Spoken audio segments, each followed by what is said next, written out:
Let me guess, you clicked on this thinking that I would be talking about them, the manipulative boss, the moody partner, the passive-aggressive friend that somehow always manages to make it about them. But here's the real twist. The most powerful manipulators in our lives aren't out there.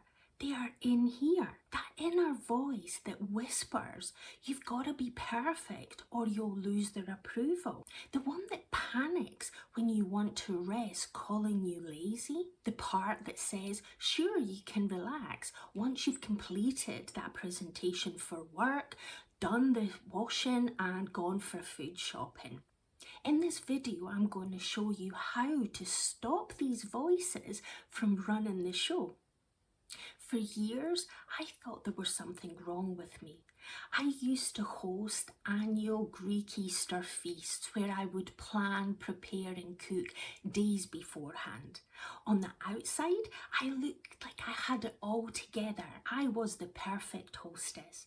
On the inside, I was exhausted and I felt that I was pretending to be someone that I was not. Not because of anyone else, but because of me, or because of parts of me, those internal voices that were saying, don't tell them how you feel, you'll upset them. Just keep going, you can rest later. Be perfect, then maybe you will feel like you are worthy. I didn't realize it at the time, but those were my internal protectors. Little parts of me that were trying to help, but in the wrong ways. They meant well, but their behaviours and patterns were exhausting both of us, the parts themselves and my true self. Through my training with hypnotherapy and my inner healing work with internal family systems, I've come to realise that all of us have got parts within ourselves. Even if we don't realise it, that doesn't make us crazy, just human. Some parts work super hard to keep us safe by being perfect, organised and productive. Some go quiet or shut down when life feels like it's too much. Some carry old, unhelpful beliefs. I have to earn love. If I fail, I'm nothing. If people really knew me, they'd leave.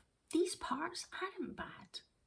They're just carrying old pain, stories that they picked up a long time ago, thinking that it's actually keeping us safe and protected. They've never had anyone help them to unpack all of this, to show them that it's safe for them to let go of these old beliefs. And here's the truth. You don't need to silence them with force.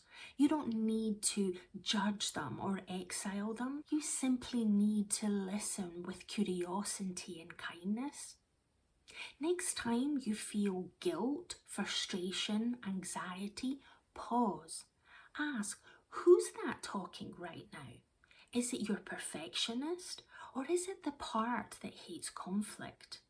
Just name it, even if it feels and sounds silly at first. Just that act creates space between the you and that inner voice. Instead of saying, why am I like this? Try, what is this part of me trying to protect me from? Or what is it afraid will happen if it stops doing its job?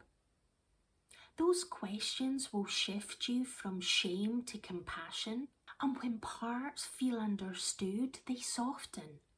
Just like a child wanting to be heard, it will stop shouting for attention because it knows that you are actively listening. Imagine your calm, wise self. She's steady, grounded.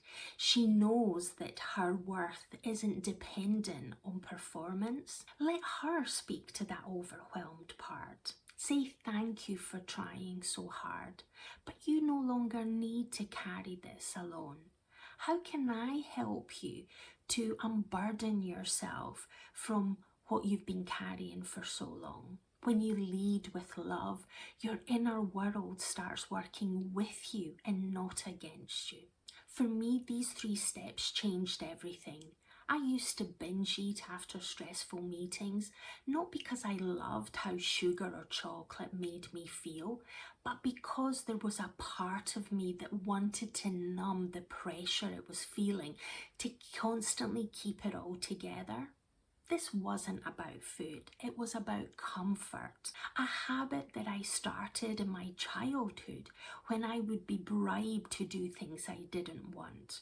That part of me learned early on. When things get hard, sweet things bring relief. Back then, I didn't know it was a part of me trying to help me.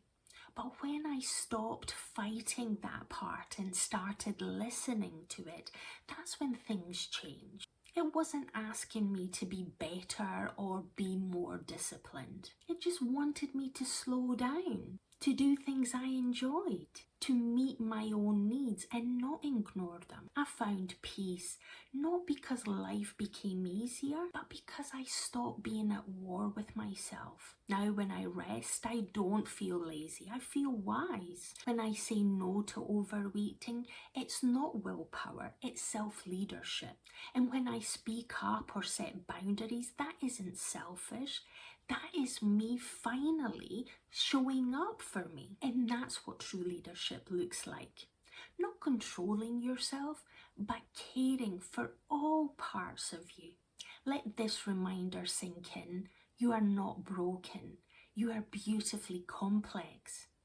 And the moment you start leading with compassion and curiosity, that is when your inner world and all its parts begin to heal. Tell me in the comments below, what's that one voice that's been running your inner world lately? And what would your wise self say to it today? If this content resonated with you, please like, subscribe and share it with a woman in your life that needs to be reminded that she is whole. You've got this. Go out and seize the day. And until the next one, bye.